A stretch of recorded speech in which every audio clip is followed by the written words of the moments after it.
여러분 혹시 O.J. 심슨이란 이름 들어보신 적 있으신가요? 그는 1970년대 활약한 미식 축구계 레전드입니다.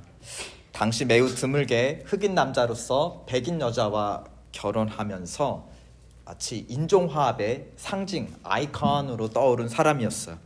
그랬던 그가 1990년도에 오히려 인종 갈등의 아이콘, 상징으로 바뀌게 됩니다. 1994년 그는 결혼했다 이혼한 백인 전처를 살해한 혐의로 법정에 서게 되었습니다.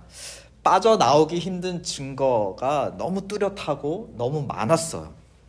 그래서 모두가 그가 유죄 판결을 받을 거라고 다 전문가들 예상했습니다. 그런데 결과는 예상을 뒤엎고 무죄 판결을 받았습니다. 예상을 뒤집는 힘이 어디서 나왔을까요? 2년 전으로 거슬러 가야 되는데요. 1992년 LA 경찰이 한 흑인 청년을 체포하는 과정에서 그 흑인이 사망하게 되었고 흑인 사회가 아주 분노를 했습니다. 근데 거기에 더 불에 기름을 껴얹은 것이 무엇이었냐? 경찰들이 다 무죄를 받고 석방되었어요. 잘못한 게 아니었다. 너무 과잉 진압해서 죽은 게 아니었다. 정당한 절차를 해서 사로잡았는데 청년이 불행하게 죽은 거다.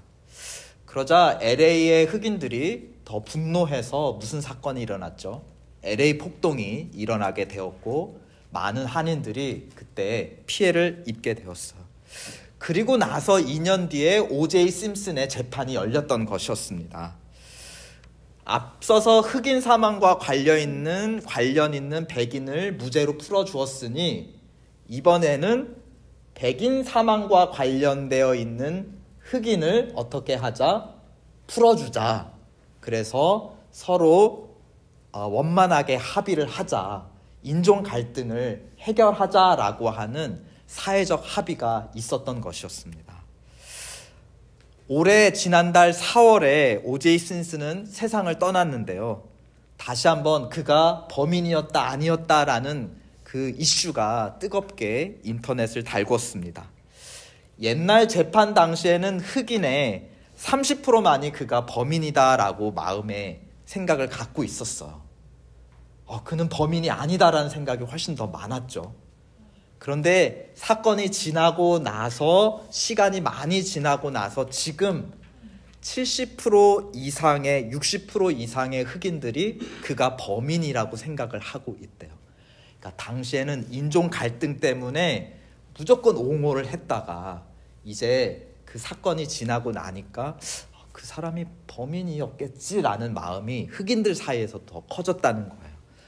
O.J. 심슨 재판은 우리에게 무슨 진실을 알려주나요? 사건 자체의 진실보다는 그 사건을 둘러싸고 있는 인종 갈등의 상황이 재판 결정에 더 많은 영향을 미쳤다라는 것입니다. O.J. 심슨의 재판은 20세기 미국 사회가 가지고 있었던 문제를 보여주는 사건이었죠. 오늘 본문 속에서도 예수님이 재판을 받고 계세요.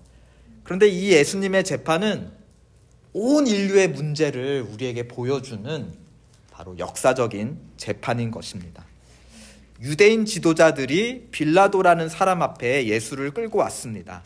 빌라도는 로마의 황제로부터 임명을 받아 오늘날 팔레스타인 지역을 다스리는 거버너, 총독으로 온 사람이었어요. 근데 예수를 고발한 내용은 가장 심각한 범죄였습니다. 그는 자신이 유대인의 왕이라고 한다. 그러면서 로마 황제한테 세금을 바치지 않아도 된다라고 백성들을 선동했다는 내용이었습니다. 이거는 황제에 대한 반역죄였고 로마에서는 가장 무거운 죄였어요. 그래서 그 대가는 가장 무거운 형벌, 십자가 처형이었습니다. 총독 빌라도는 과연 그런가 하고 예수를 신문했습니다.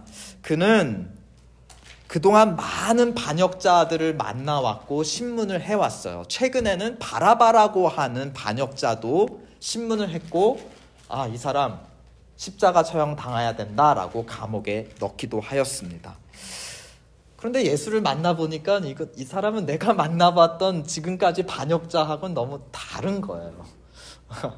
이 사람은 도저히 그럴 사람이 아니다라고 판단을 했습니다. 때마침 헤롯 왕이란 사람도 예루살렘에 와 있었어요. 그는 더 위쪽에 유대인과 이방인들이 섞여 사는 그 갈릴리라는 지역의 왕이었습니다. 그도 로마 황제의 임명을 받은 왕이었어요. 그는 또 유대인이었는데 유대인에게 가장 큰 명절인 유월절을 맞아서 그걸 지키기 위해서 예루살렘에 마침 내려와 있었던 겁니다. 로마 총독 빌라도는 예수가 갈릴리 출신이라는 얘기를 듣고 그러면 너 헤롯 대왕의 백성이 아니냐 하면서 그럼 헤롯 대왕한테 한번 가봐라 하고 보냅니다. 헤롯 왕도 예수를 신문했는데 이 사람 뭐 아무 죄를 못 찾겠다 하면서 다시 로마 총독한테 돌려보냈습니다. 오늘 읽은 본문은 예수를 다시 받은 빌라도가 세 번째 신문하는 장면이에요.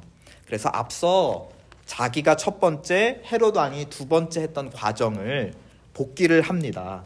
14절에 뭐라고 돼 있나요? 내가 신문했을 때 죄를 못 찾았다. 그리고 그 사람을 다스리는 갈릴리 왕 헤롯 왕도 그에게서 죄를 못 찾았다. 무엇을 강조하고 있죠? 죄가 없다. 두 판단자, 심판자, 팔레스타인의 심판자, 위에 북쪽의 갈릴리의 심판자가 다 해봤는데 이 재판 전문가들이 해봤는데 죄가 없다라는 것이 결론이었습니다. 그래서 16절에 그러므로 하고 결론을 내리죠. 그러므로 몇 대 때려주고 그냥 놓아주겠다. 좀 이상하지 않나요? 죄가 전혀 없다면서 풀어준다고 하면서 때리긴 왜 때리나요? 총독 빌라도는 유대인 지도자들을 달래주기를 바랬습니다. 그래야 이들 사이에 불만이 없고 불만이 없어야 반란이 일어나지 않고 그래야 자기를 보낸 로마 황제가 너 잘하고 있구나, 잘 다스리고 있구나 라고 칭찬을, 인정을 받을 수 있기 때문이었습니다. 그리고 사실 이전까지 잘 지내지를 못했어요. 누가복음 13장 1절에 보면 그 이유와 배경이 나타나는데요. 빌라도가 막 이제 신임 총독, 막 총독으로 와서 의욕이 넘쳤나 봐요. 그때 유대인들 중에 반역 운동이 일어났고 이들이 북쪽 갈릴리로 도망을 갔습니다. 그래서 총독이 어떻게 했냐? 로마 군대를 데리고 갈릴리 땅까지 데려가서 그들을 잡아서 처형을 했어요. 거기서 그친 게 아니라 그들의 피를 로마 신들에게 바치는 제물에 섞어가지고 제사를 드렸습니다. 이 일로 유대 지도자들이 아주 난리가 났어요. 우리 거룩한 하나님의 백성의 피를 뿌려다가 이방 우상신에게 제물로 바쳤다 해서 유대 지도자들이 아주 난리가 났습니다. 또 갈릴리를 다스리던 헤롯 왕과도 갈등이 생겼어요. 왜 그랬을까요? 갈릴리에 들어온 사람들은 내 권한인데 왜 저 아래쪽 총독이 군사까지 데려와서 막 동의도 없이 막 사람들을 잡아 죽이냐, 내 동족 유대인을 죽였냐, 이거는 직권남용이다. 갈등이 일어났습니다.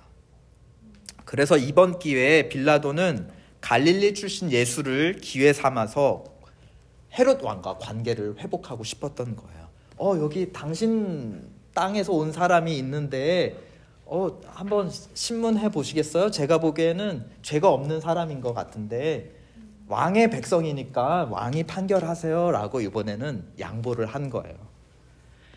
그래서 오늘 23장 12절을 보면 뭐라고 기록되어 있나요? 전에는 이 두 정치 지도자가 원수였으나 오늘 본문 13절 바로 앞에 스크린에는 없지만 뭐라고 있냐? 전에는 둘이 원수였는데 오늘은 뭐가 됐다 그랬죠? 친구가 됐다. 아싸. 이 기회를 잘 살린 겁니다. 이제는 누구를 달래줘야 할 차례이죠? 유대인 지도자들을 달래고 이들에게 당근을 줘야 돼요. 예수님은 무죄인데 무슨 당근을 줄 수 있을까?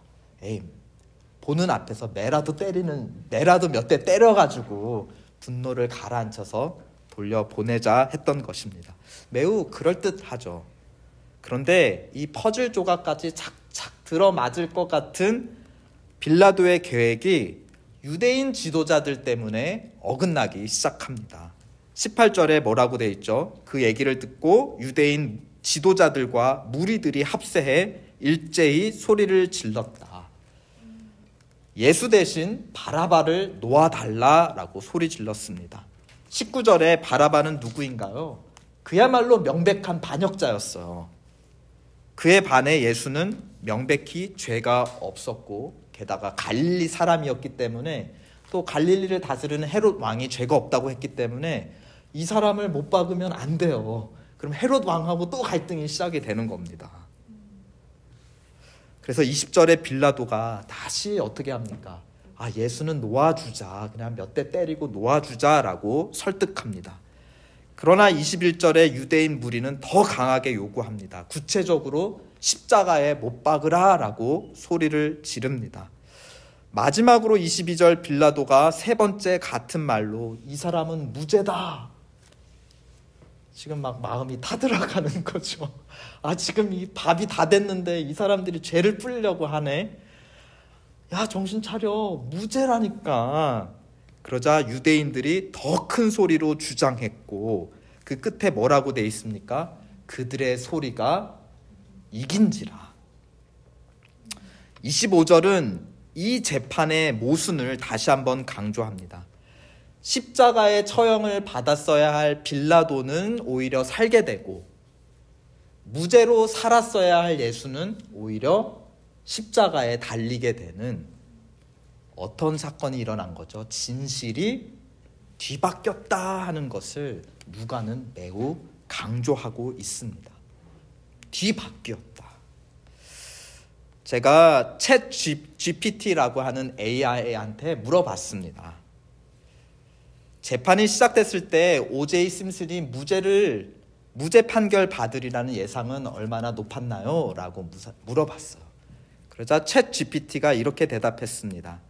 O.J. 심슨 사건에서 재판 초기에 무죄 판결을 받을 것으로 예상하는 정황은 상당히 낮았습니다. 즉 O.J. 심슨이 범죄자로 판결받을 확률이 매우 높았다는 뜻이에요. 무죄 정황 예상은 상당히 낮았습니다. 처음에는 검찰이 심슨에 대한 강력한 증거를 갖고 있었고 많은 법률 전문가들도 그가 유죄 판결을 받을 것으로 예상했습니다. 자, 이번에는 제가 누가복음이라고 하는 AI한테 한번 물어봤습니다. 그러면 재판이 시작되었을 때 예수께서 유죄 판결, 십자가 처형 판결을 받을 거라는 예상은 얼마나 높았나요? 라고 제가 가상으로 물어봤더니 오늘 본문을 통해 이렇게 대답을 하는 겁니다. 예수 사건의 재판 초기에 유죄 판결을 받을 것이라고 예상하는 정황은 상당히 낮았습니다. 오늘 다 무죄다. 유죄 판결을 받을 확률은 너무 낮았다는 거야. 유대인들이 제시하는 증거는 매우 미약했으며 총독 빌라도는 그가 무죄 판결 받을 것으로 무난히 예상했습니다. 그것이 누가복음의 대답인 것이에요. 이 O.J. 심슨 재판과 예수님의 재판 사이의 공통점이 무엇이죠? 이러한 압도적인 예상에도 불구하고 뚜껑을 열어보니 판결을 내려보니 결과가 어떻게 됐다는 거예요.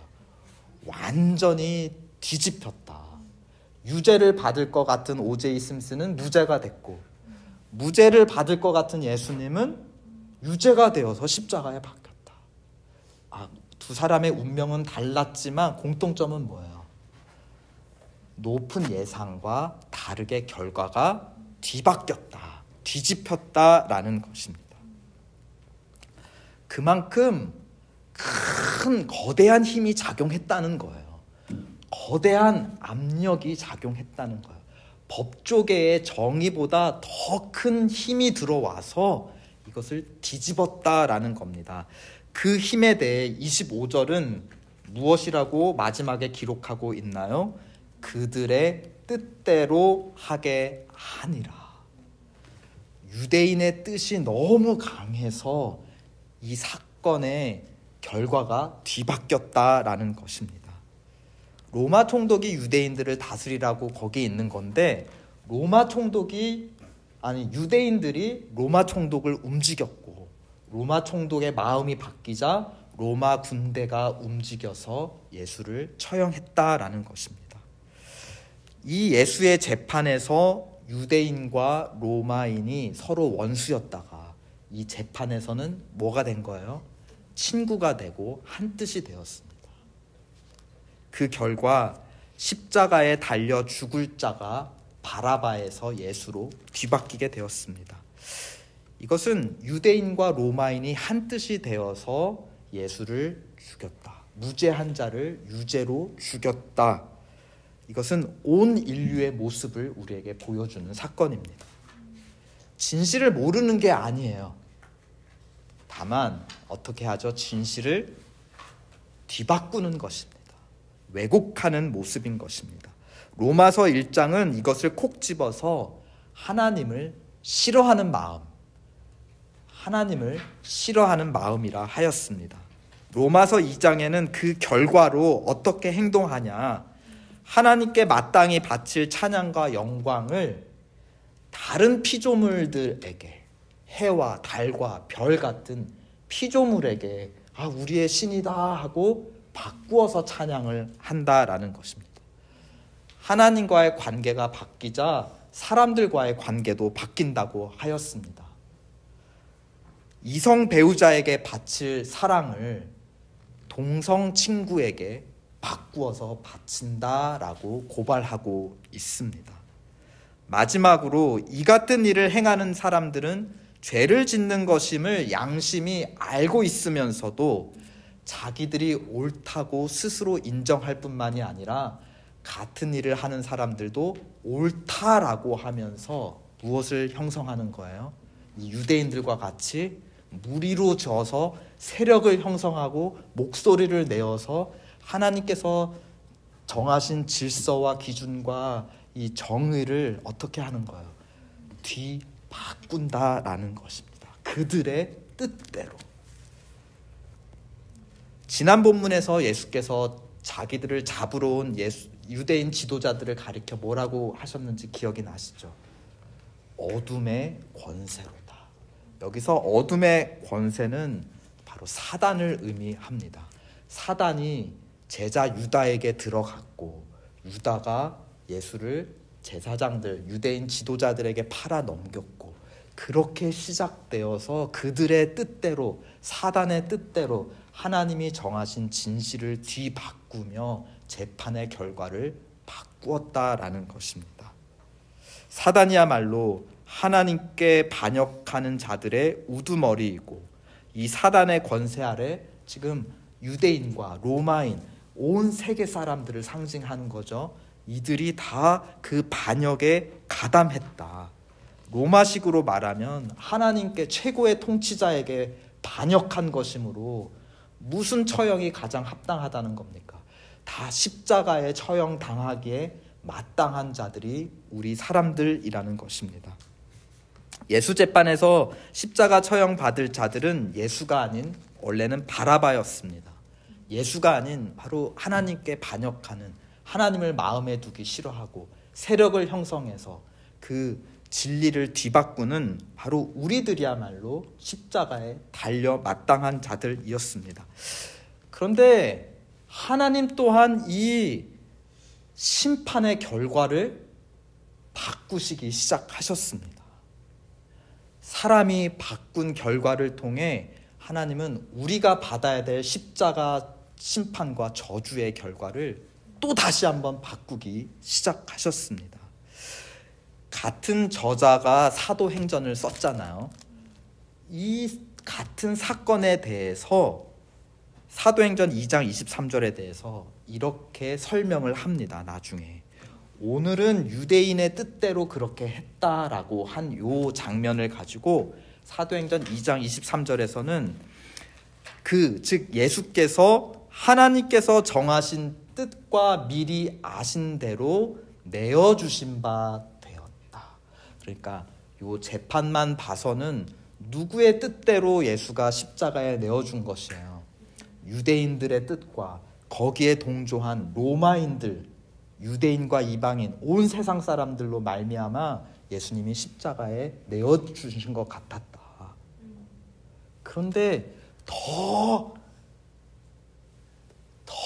큰 배경에서 사실은 누가 이 결과를 바꿨다라는 것이에요. 하나님의 정하신 뜻대로, 하나님의 미리 아신 대로. 우리는 사단은 내가 하나님의 아들을 마침내 죽였다라고 좋아했던 그 자리인데, 그러나 그것은 하나님의 계획이었고 뜻이었습니다. 왜 그렇게 하셨는가? 사도행전 2장 이어지는 38절을 보시면 그렇게 해서 너희가 회개하여 각각 예수 그리스도의 이름으로 세례를 받고 죄사함을 받으라.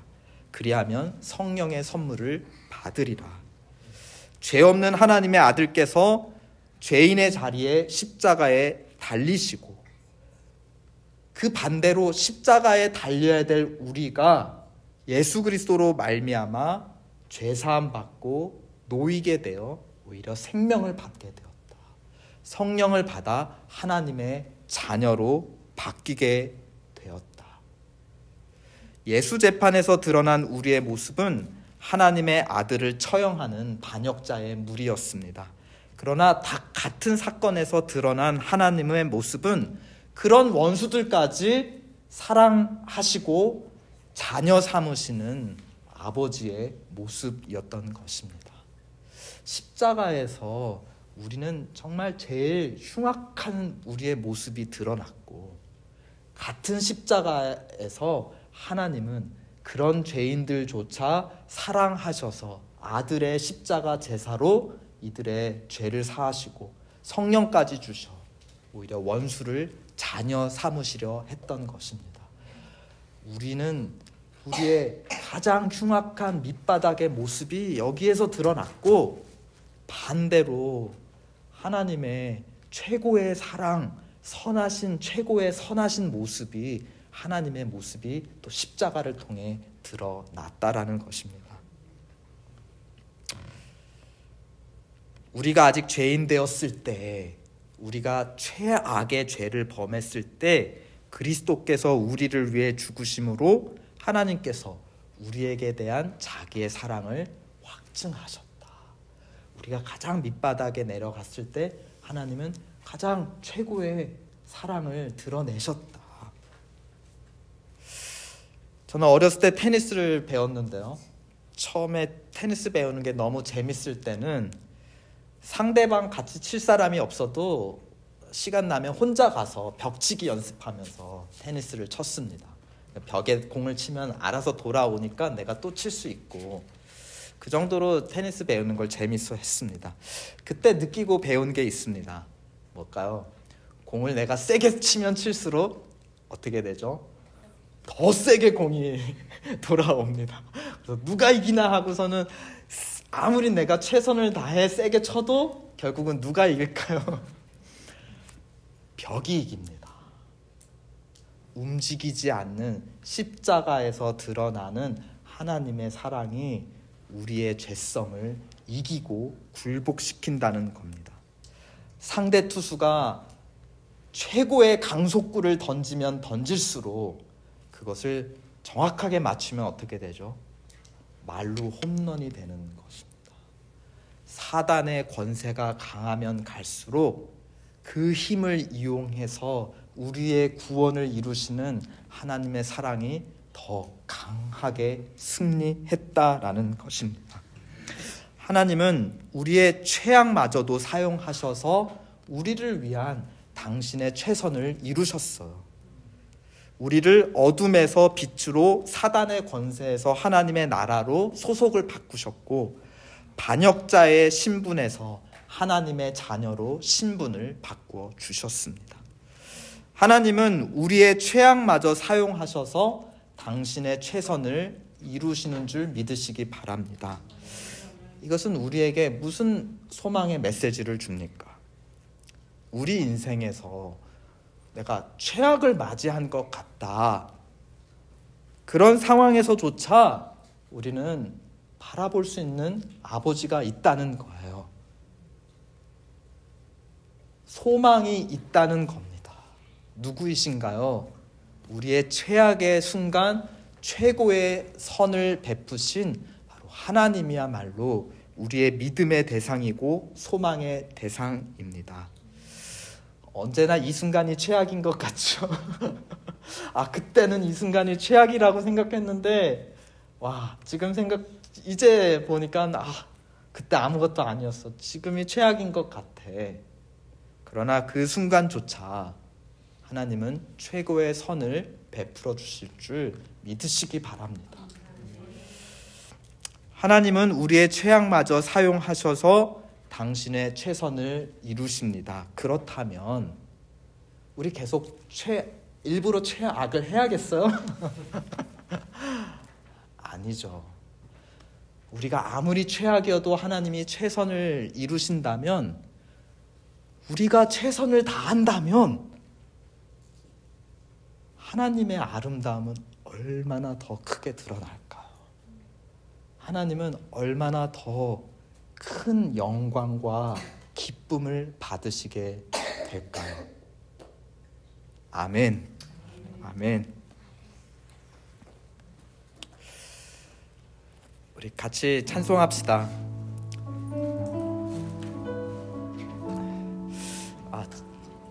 오늘이 최악이고 또 최악은 아직 오지 않았지만 하나님의 최선도 아직 오지 않았습니다.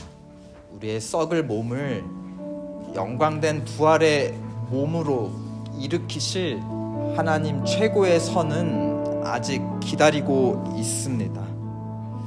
슬픈 마음, 또 지치고 병들어가는 몸, 점점 최악을 향해, 죽음을 향해 갈 때조차 하나님의 최고의 선은 이루어진다.